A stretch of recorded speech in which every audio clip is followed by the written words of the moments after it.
नमस्कार, मैं हूँ राजेश श्रीवास्तव। जैसा कि आप सब जानते हैं, इन दिनों उत्तर प्रदेश में विधानसभा चुनाव का समर पूरी तरह से तैयार हो चुका है और सारे राजनीतिक दल अपने तीर तर्कस लेकर के चुनावी मैदान में कूद पड़े हैं।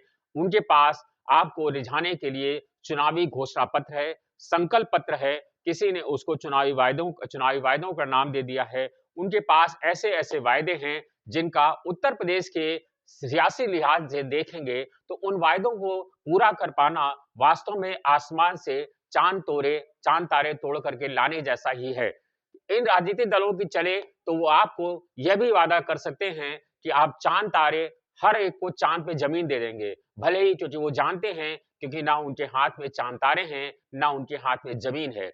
इन सियासी दलों को यह भी नहीं पता कि वो जिन चुनावी वायदों को कर रहे हैं, उसको वो कैसे पूरा कर पाएँगे, क्योंकि उन्होंने जिस तरह के वायदे किए हैं, अगर आप पिछले कई सारे राजनीतिक दलों के चुनावी वायदों पर गौर करेंगे तो आप पाएँगे कि इन चुनावी वायदों को पूरा कर पाने की क्षमता इन सियासी दलों के पास नहीं है। और इस बार तो ऐसे-ऐसे वायदे किए गए हैं, जिनको उत्तर प्रदेश के आर्थिक लिहाज से देखें तो उनको पूरा कर पाना असंभव सा है। असंभव इसलिए है क्योंकि जिस तरह के वायदे किए गए हैं, किसी ने इलेक्ट्रॉनिक स्कूटी सारे लड़कियों को देने की वायदा किया है, किसी ने फ्री राशन का वायदा किया है, किसी ने लैपटॉप का वादा किया है, किसी ने 5.5 लाख नौकरियों का वायदा किया है, किसी ने 30 लाख नौकरियों का वायदा किया है, तो किसी के पास सबको देने के लिए फ्री बिजली भी है। यानी इस तरह के चुनावी वायदे हैं जिनको पूरा कर पाना वास्तव में बेहद मुश्किल है। ऐसे में समय में सरिता प्रवाह आपसे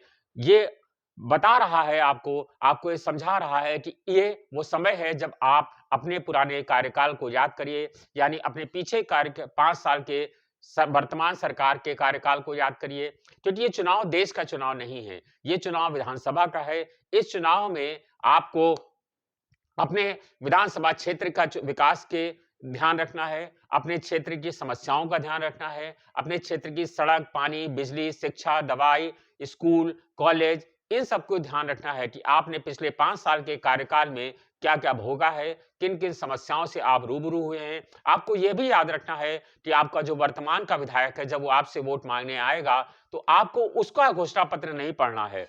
आपको अपना घोषणा पत्र बना के रखना है, क्योंकि अगर आपने अपना घोषणा पत्र उसे थमाया, तभी आप एक अच्छा विधायक चुन पाएँगे, ऐसा विधायक चुन पाएँगे, जो विधायिका में पहुँचेगा, विधानसभा में पहुँचेगा, तो आपकी बात को उठाएगा, अपने क्षेत्र का विकास करेगा। क्योंकि आपको राजनीतिक दलों से कोई लेना-देना नहीं है, क्योंकि राजनीतिक दलों के पास आपको देने के लिए कुछ नहीं है, उनके पास हिंदू, मुस्लिम है, जिन्ना है, सावरकर हैं, आप उनको देने के लिए आपके पास जो है कुछ भी नहीं है। इसी तरह के वायदे हैं, लच्छेदार भाषण है, जालीदार टोपी है, लुंगी है, तो किसी के पास तिलक है, तो किसी के पास मंदिर मस्जिद है, तो किसी के पास हिंदू मुसलमान है, तो किसी के पास पाकिस्तान और चीन है, किसी के पास तालिबान है, किसी के पास अल्पसंख्यक है, किसी के पास पिछड़ा है, किसी के पास दलित है, किसी के पास ब्राह्मण है, तो किसी के पास मुसलमान है।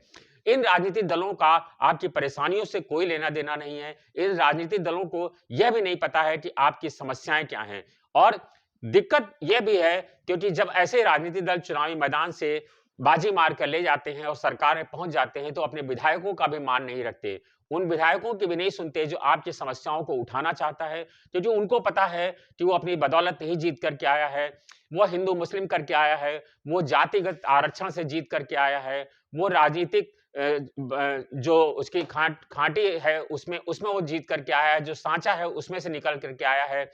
विधायक की अपनी काबिलियत नहीं है।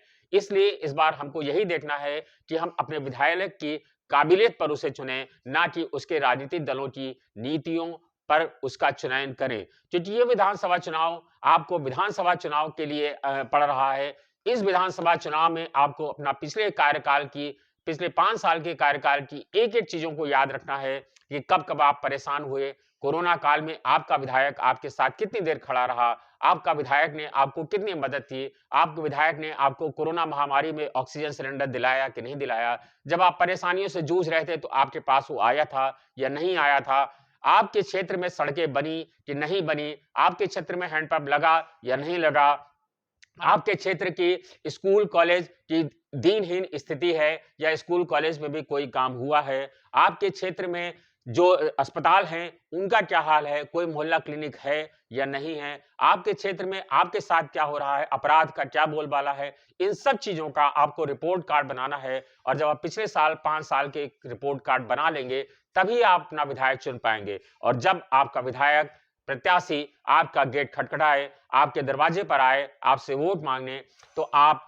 उसका घोषणा पत्र मत सुनिए, उसके वायदों को मत सुनिए, आप उसको अपना घोषणा पत्र थमे और बताइए कि हमारी ये माँगे हैं और फिर आप ये तय करिए कि वो आपकी विधायक माँगों पर आपकी माँगों को पूरा करने के लिए कितना तैयार है, कितना आश्वासन दे रहा है और जब आप उसे उसके आश्वासन की कसौटी पर कस लीजिए, पूरी तरह से देख लीजिए कि क्या स्थिति है, तब उसको जो वोट देने के लिए कहिए, तब आप तय करिए कि उसको वोट देना है कि नहीं देना है। क्योंकि अगर आपने पिछली बार की तरह फिर ऐसा प्रत्याशी का चयन कर लिया, जो सिर्फ़ वायदों को करके जा रहा है, तो अभी जैसे आप पिछले इतने कार्यकालों को देख रहे हैं, आपका विधायक जीतने के बाद नहीं आएगा आपके पास, आपका विधायक आपकी सुनेगा नहीं, जब आप उसके पास जाएँगे, तो वो नियमों की दुहाई देगा, वो बहाने बताएगा आपका काम करने के लिए, वो बताएगा कि हम अपने लोगों की मदद करने में सक्षम नहीं हैं, सरकार मेरी नहीं सुन रही है, आपको ये सब बहाने नहीं सुनने हैं, तो सरिता प्रवाह आपको आगाह कर रहा है कि आगामी विधानसभा चुनाव में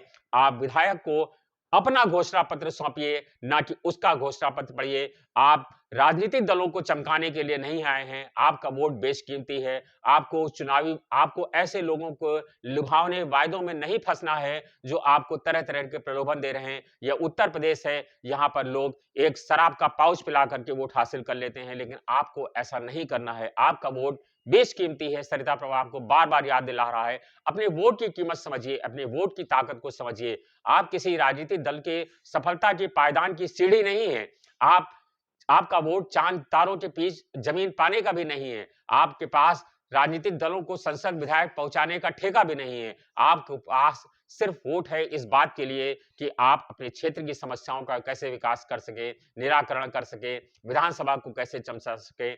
एक ऐसा प्रत्याशी चुनिए जो आपकी समस्याओं को सुने, आपकी बातों को सुने, आपके इस क्षेत्र की सड़कों को बनवाए, आपके स्कूल कॉलेज को ठीक कराए, आपके बच्चों का उज्जवल भविष्य दे सके, आपकी महँगाई की समस्याओं को सुन सके, जब आप महामारी में फँसे हों तो आपके दरवाजे पर आके खड़ा सके। आपको ये भी याद रखना है कि पिछले 5 साल में आपका विधायक आपके पास क्या एक बार भी पूछने आया था? अगर नहीं आया है, तो ऐसे विधायक को आप कड़ी डटकार पिलाइए और उससे कहिए कि वो आखिर पिछले 5 सालों में कहाँ था? क्या वो विधानसभा में चुनने के बाद क्या आपके पास आया कि नहीं आया? अगर आप इन सब को सुन लेंगे, तो निश्चित रूप से एक आप अच्छा विधायक चुनेंगे और अच्छा विधायक भले ही किसी राजनीतिक दल को सफलता ना दिला पाए, लेकिन अच्छा विधायक जब पहुँचेगा विधानसभा में, तो एक अच्छी विधायिका का निर्माण होगा और ये स्वस्थ लोकतंत्र के लिए बहुत ज़रूरी है। और जब स्वस्थ लोकतंत्र होगा, तो उत्तर प्रदेश का विकास होगा, उत्तर प्रदेश का विकास होगा, तो देश का विकास होगा। अब हमें वो समय आ गया है जब हमें किसी भी राजनीतिक दलों की नहीं सुननी है और अपना घोषणा पत्र बनाना है। तो सरिता प्रवाह ने आपको तमाम सारी चीज़ें बताई और आप इस बार गंभीरता से मनन करिए, गंभीरता से चिंतन करिए और उसके बाद ही वोट डालिए और अपने विधायक से सवाल ज़रूर पूछिए जब वो आपके पास वोट माँगने के आए। अगर आपने ऐसा कर लिया, तो निश्चित रूप से आगे आने वाले 5 साल आपके लिए सुंदर होंगे, एक सुंदर भविष्य वाले होंगे। धन्यवाद, शुक्रिया।